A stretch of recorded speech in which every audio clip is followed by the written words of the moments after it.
Contra is a title awarded to a superior soldier possessing almost superhuman drive and ability, while excelling in guerrilla tactics. Hello everyone, I am the Soul King, and you are currently watching the DK Network, and welcome to my first Let's Play on this channel. I'm not the only part of this channel, I'm also joined by my good friend Fligma, but for now, I'm just going to be doing a couple of solo playthroughs, and what better way to start my Let's Play series than with Contra. Yes, the big C, Contra. Alright, so, yeah, I'm just going to talk a little bit about Contra. So, it started out as a arcade game in 1987, I believe, and it gained critical acclaim. It was one of the most popular running guns to date, and, you know, it was ported to the Nintendo Entertainment System and the Famicom, which is arguably the more popular version of the game. If you couldn't tell by the Japanese, I am currently playing the Famicom release, and there is a reason for that. There's a lot of different content in this version. Well, not different content, but there's extra little sort of smoke and mirrors, which I think makes this version the definitive way to play this game, if you're going to play it in any sort of way. Yep, it's just me solo, so I'm just going to be doing a single player run of this game. I won't be dying once, and yeah, without further ado, let's fucking do it.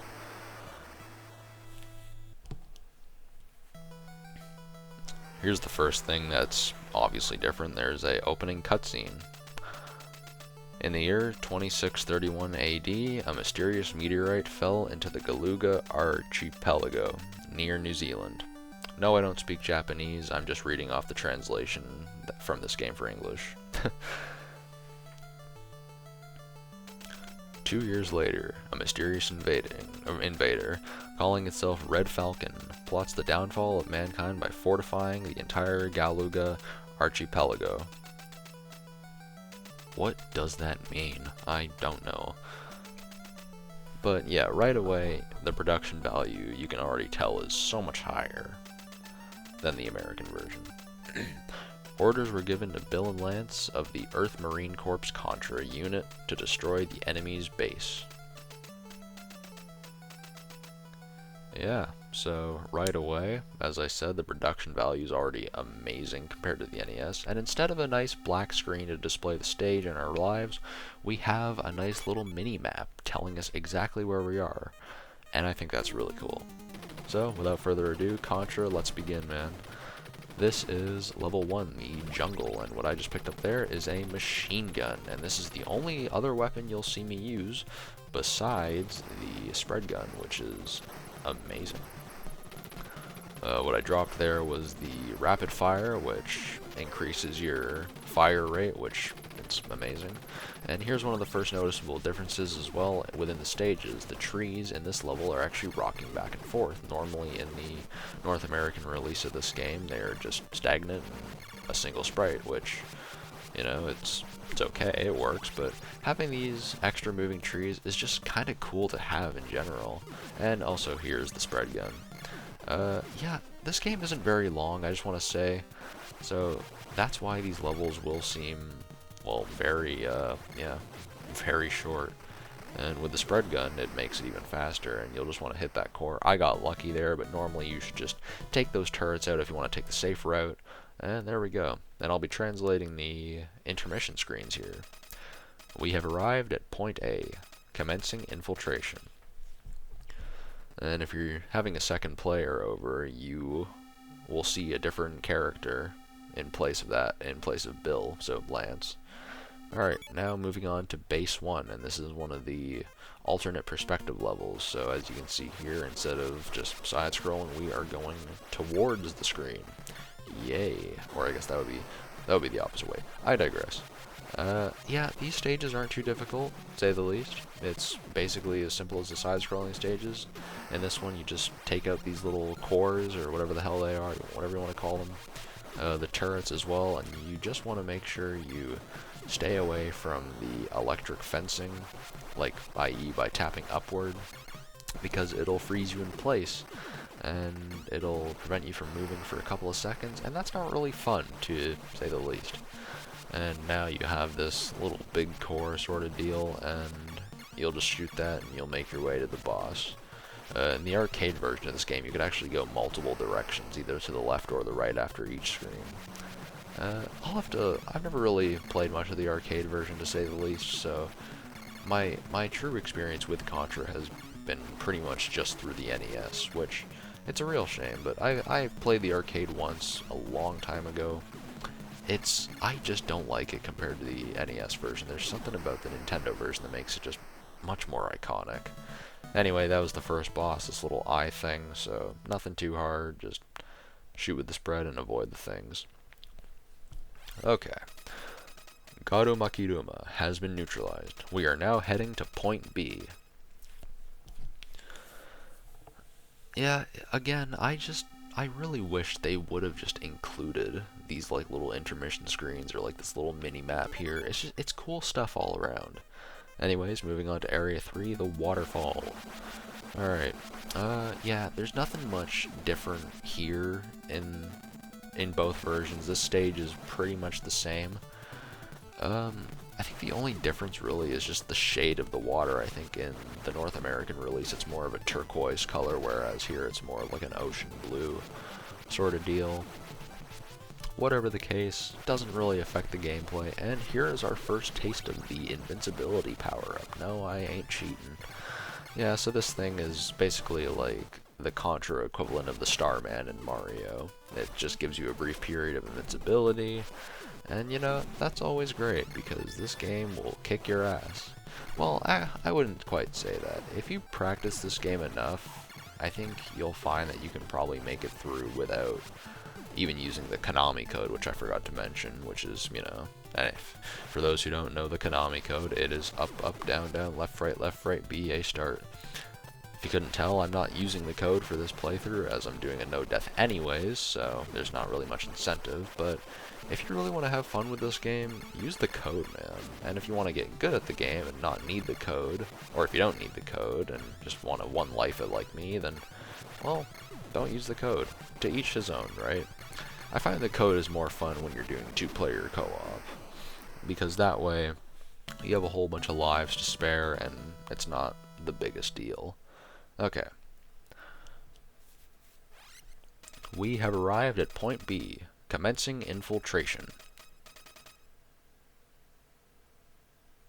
And this is the second alternate perspective stage, and the only one. There's only two of them in this level, or in this game, I should say.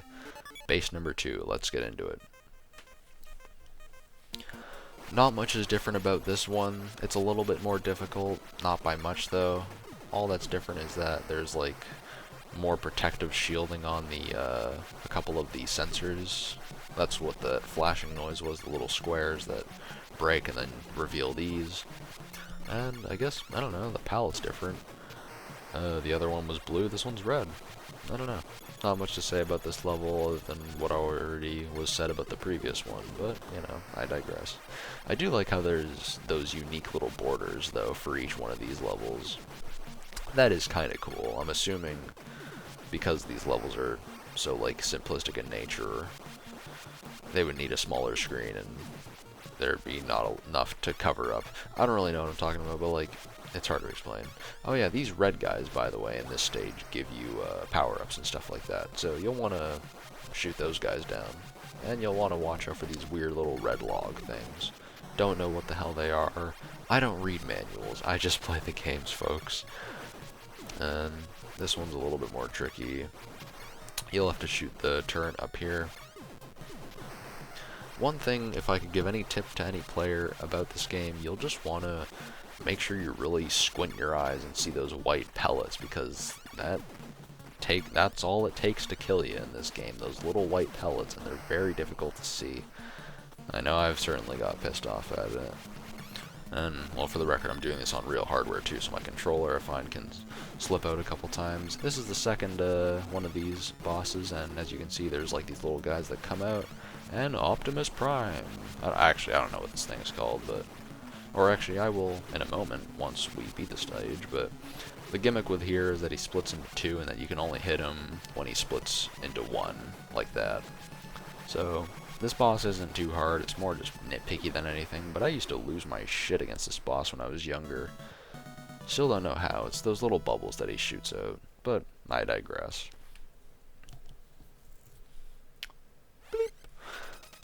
Gotomuger has been neutralized. Our objective is to reach the enemy's base at point C. Alright, Area 5, the snow field. Wow, I am plowing through this game. For the record, my commentary is recorded after each of my videos because it's much easier that way. If I did live commentary, I would just lose it. But anyways, here is the snowfield, and this is the other level that's very different. As you can see, there's actual snow that is snowing away. And the trees are also moving like the first level.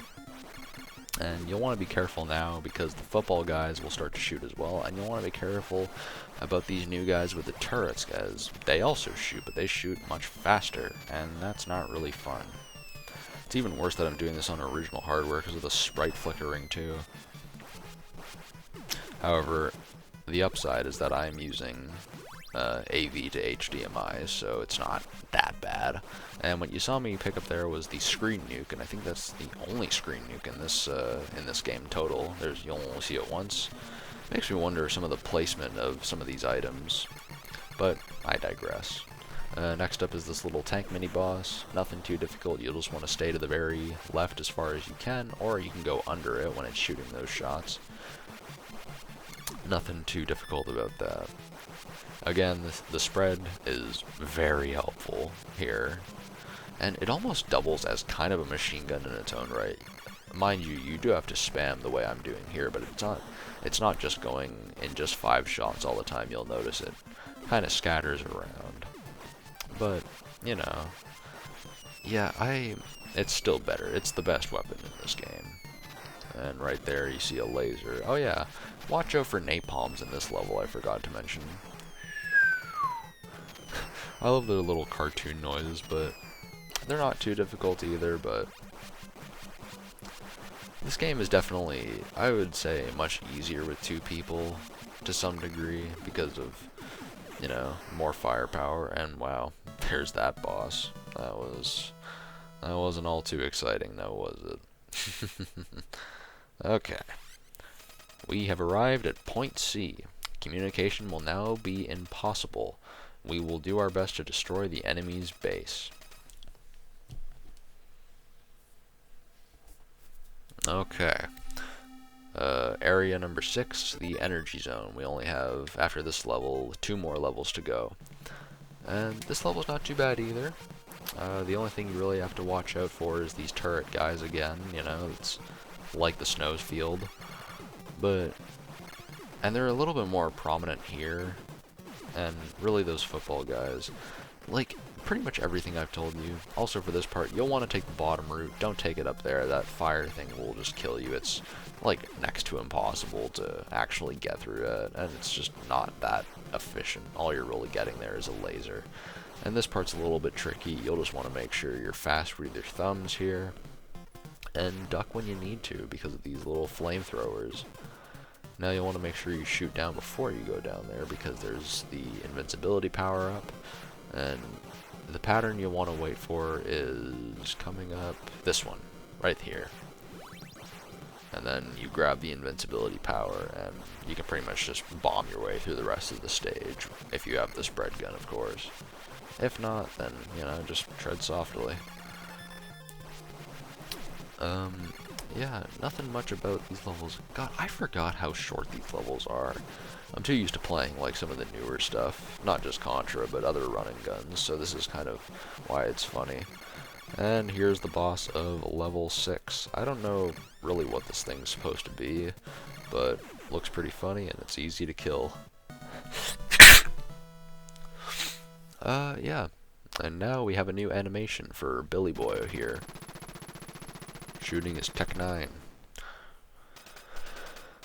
The base's interior defense system has been activated. It is now or never. Alright, level 7 is the hangar. This level is one of the more tricky levels, to say the least, at least for a first-time player. And why is that? Well, it's because of these. Not because of these, actually. These things are easy to deal with.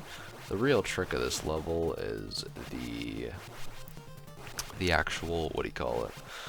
The trick for these levels is these little spike walls that come up. That's not very fun to deal with. You don't want to, this stage is just a matter of patience, is what I'm trying to say. And, you know, you'll see a lot of these, and there will be times where enemies will be running up behind you while you have to shoot these things, and that really sucks. Luckily, I got pretty lucky in this run, to say the least. You'll want to pick up this invincibility power as well. Like before, you know, invincibility is always great when you have it, and you'll want to hitch a ride on this minecart and shoot aimlessly at the world. Yeah, I know. My descriptions, huh?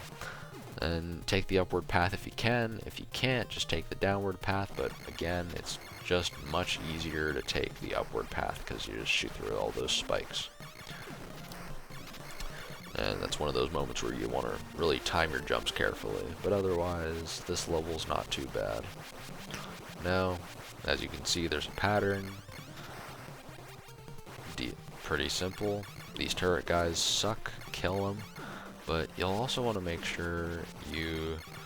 This game can be a bit overwhelming by the end, especially here. I was very lucky in this part. Normally those football guys don't show up. I don't know how the hell they were there.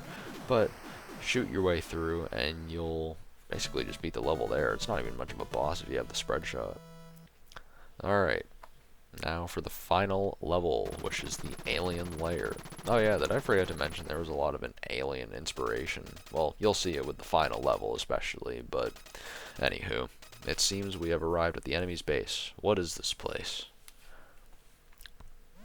As I mentioned, this is the alien's lair, and this is the final level of the game. Woohoo. Alrighty. Now, the first thing any of you will probably notice if you've been just playing the North American version is that the ground is actually moving. Like, this thing's alive, like it's an actual alien base. And don't tell me that isn't ripped straight out of Alien, right? Yeah. It looks exactly like a xenomorph. But I love it. And, hey, these things too, actually. These weird little wall alien things. You'll want to take those guys out because those little plasma things they shoot out, they will eventually give chase and they get fast. It's just not, it's not a lot of fun to deal with. You'll also notice here, by the way, speaking of the moving ground, is that it actually seems to be getting faster, I realized, with the farther you go. And I think that kind of, in my opinion, I actually like this better because it kind of ups the ante of the level a little bit. Makes it more intense, and oh, look at that, there's face huggers, and final boss in 3, 2, it's a heart. Yeah. Expecting that, folks. The Red Falcon is literally a heart. I guess, yeah, now that I'm thinking about it, I think this thing is called the Heart of the Red Falcon, but I could be totally wrong. I'm not an expert again. Anyways, this boss is only hard for one reason, and that's the facehugger eggs. If the facehugger eggs weren't here, this heart would be fucking dead in 2 seconds. So what you'll want to do is you'll want to destroy the facehugger eggs, or at least 2 of them. And you'll just want to hit the top ones first, get into this sort of rhythm that you see me doing here, where the top one goes out first and then the bottom one comes out second, just so it gives you some time to shoot them. And yeah, there is Contra. We have just beaten the game. And that's another thing that's different. There's a victory theme for the very end instead of just the regular. And there's an actual little cutscene as well, right before the normal ending that you see in the regular NES version. So yeah, I like to think of this as kind of like an extended cut of Contra. It's just cool all around, and yeah, that's what you would normally see in the American part, that little helicopter explosion. And the last notable difference that I can think of is that it just fades to black and white like that. Normally it does something else. I think it just cuts to the credits instead of scrolling like that. It just begs the question why they weren't allowed to use the chip that made all this extra stuff possible in the American version of it? I would honestly like to know. I'll probably end up doing my own research and I'll talk about it in another Contra video, you know? But, yeah, that has been Contra. So, once again, for those who don't remember, I am the Soul King, and you have been watching the DK Network. Yeah, have a good one, everyone. This has been Contra. See you in a bit.